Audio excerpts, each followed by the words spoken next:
When I had just graduated from university, Clara Stewart asked me to assume a $500,000 mortgage for her. When I refused, she turned around and bought a villa worth $800,000 for another man. Holding up the property deed, she told me, "Jaden, the truth is, I'm actually rich. I've been pretending to be poor to test you. Unfortunately, you failed. I'm disappointed in you. Let's break up." I simply smiled and walked away without a second thought. The irony? I'm the son of the richest man in the country. I was pretending to be broke, too. Fast forward 4 years, we met again at the National Wealth Summit. Clara had just barely made it into the top 50 on the list, clinging to the arm of Henry Brown as they entered. She spotted me in simple clothes with no visible brand, holding a child in one arm and the keys to a Porsche Cayenne in the other. Thinking I was someone's driver, she sneered, "Jaden, you really went all out just to see me again? Let's be real, you're just a driver now, and I'm on the wealth list. We live in completely different worlds. Don't waste your time fantasizing." I did not bother replying. Honestly, I was only there because my billionaire dad insisted. I had finally cleared a day to spend with my son, and now I had to waste it on that. Clara Stewart strutted into the waiting hall, her arm linked with Henry Brown, who was decked out in a sharp suit. As they breezed past the side room, Clara's gaze landed on me, tucked away in the corner. Today was supposed to be my day off, a rare chance to spend time with my son.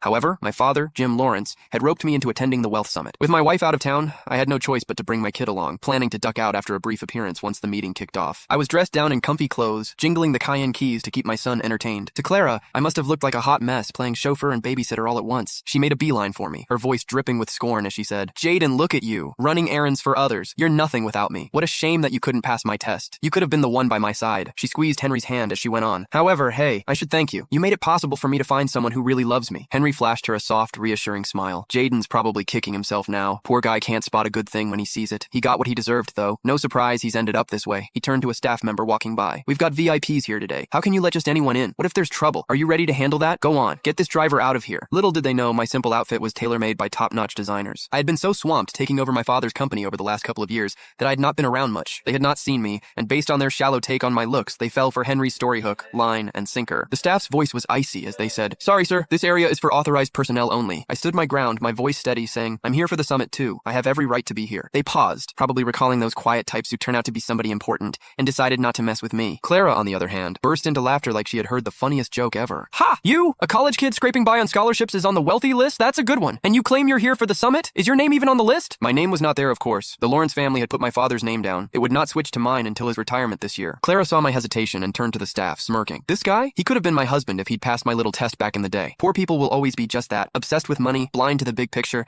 letting every golden chance slip through their fingers." I was early. The real VIPs had not arrived yet. The early birds were those hovering around the 100 mark on the wealthy list. A few recognized Clara and joined in her mockery. "He really blew it, didn't he? To lose a catch like Miss Stewart, who's as rich as she is pretty. He must be sick with regret. They dated for 4 years in college and he still couldn't lock down that kind of luck." Tusk. However, something flickered across Clara's face, and her smile faded. Back in college, Clara had chased after me with a passion. We had both hidden the fact that we came from money. You can find the full story in my bio. It's free.